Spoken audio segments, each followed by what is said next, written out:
week.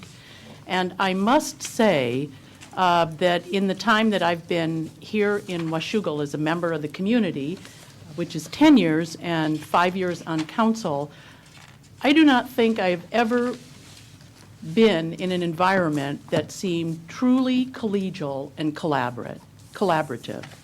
I think we've reached a turning point in East County where entities will be working together for the betterment of Clark County as a whole, East Clark County. There were probably 100 people in attendance that attendance extended well beyond East Clark County. There were leaders from Portland, from Clark County, from Vancouver, from even Klickitat and Skamania counties, and even the Port of Othello. So that was very heartening for me to see so many people gathered and such great conversations. And I think we have some great years ahead. We know there's challenging times, very challenging times, but I think if we all work together that we'll get there. Thank you. Thank you, Molly. Any other items from council? I have two more quick items that that I didn't hit on. One, given the timing, I want to certainly make sure, and I know the Post Record is picking up on it as well. Our Christmas tree lighting this year is scheduled for Saturday, December 4th, just after the 6 o'clock hour in the evening. This year, the downtown merchants have also taken on starting a first annual Festival of Trees that will take place both on Friday and Saturday, the 3rd and 4th, as part of those activities. There'll be more information coming out in the paper, but basically there is an effort to generate some decorated trees that will be put up for auction by silent auction, as well as some gift baskets and different things from different merchants, but a lot of the trees from the schools themselves, the various Washougal schools, with the funds of those auctions going back to the schools. So those trees will be decorated on the 2nd and available for viewing, previewing, and initial bids on Friday the 3rd. But the auction will go through Saturday the 4th as well throughout the day and into the evening up till the 6 o'clock hour, when it will be ended. And we'll move across the street from the Washougal Town Center to Reflection Plaza for the lighting of our Christmas tree. So that is item number 3 or 4 that I had. The final one more for council or anybody that's been following the last year and some of our interesting discussions. The camera lens has been sold. Oh, yay. RJ, $975? Wow. $965? $970. That was close. Really good. It is gone, it is out of here, and hopefully now residing somewhere in the state of Georgia. One saga down. With that, moving to amendments to the agenda, I have 2 items for you this evening. Unfortunately, I realize it is a long meeting, but I am putting in an executive session after, just before the adjournment of the meeting this evening. So at the very last item, executive session, which will last approximately 20 minutes to deal with labor negotiations. There will be no action to follow. And the second item in regards to our public hearings and the budget itself this evening, I know there are comments from a couple of council members in regards to 1 or 2 large items in the budget that it's desired that we talk a little bit more about at work session.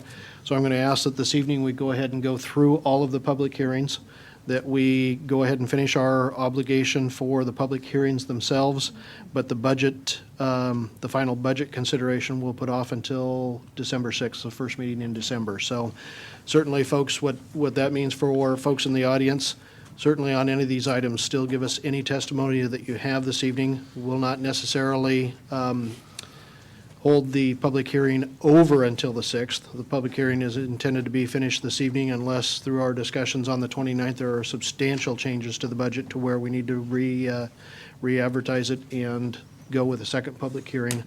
But I would not anticipate that there will be a budget passage this evening. With that, moving to the first of our public hearings, public hearing regarding Agenda Bills 164 through 168, water, sewer, storm, and utility occupational tax increases. Mr. Evers. Thank you, Mayor Guard, council members. On October 25th, staff submitted a request to set a public hearing to invite comment on proposed water, sewer, and stormwater rate increases for the fiscal years of 2011 through 2015.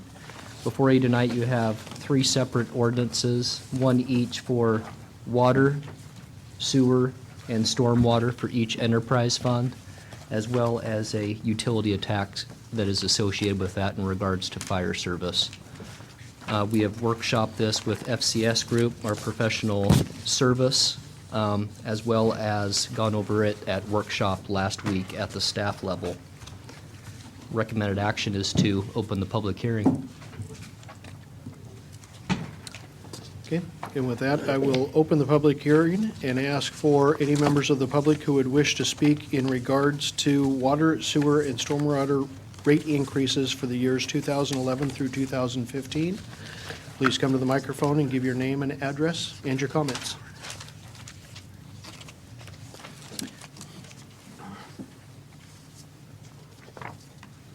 Well, I didn't want to be first, but I guess I have to be.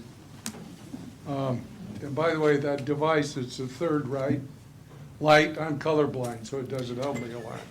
It is the last light. It's the last one. Either that or when you see the shepherd's hook. There you go. Well, I've been following the process for about 2.5 months.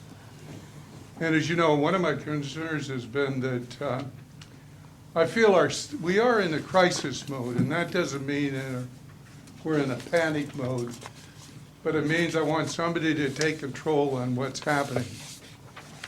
And like being an old saw, I keep coming back. One of the charts in here says you've got a budget that's $32 million. Now, I'm not having the data, I'm assuming about 80% of that is labor. That's $25 million.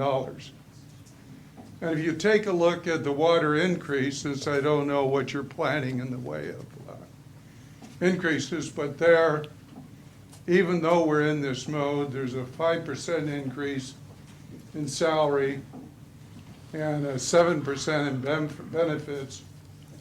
And that appears to be, I don't see a limit.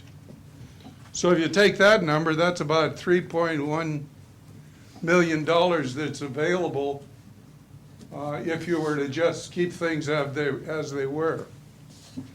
And my concern is that we haven't seen necessary to do that. I think all around you, other businesses, other locations, but for some reason we haven't looked at or provided with the citizens what's the true cost of labor. And I do understand about labor negotiations.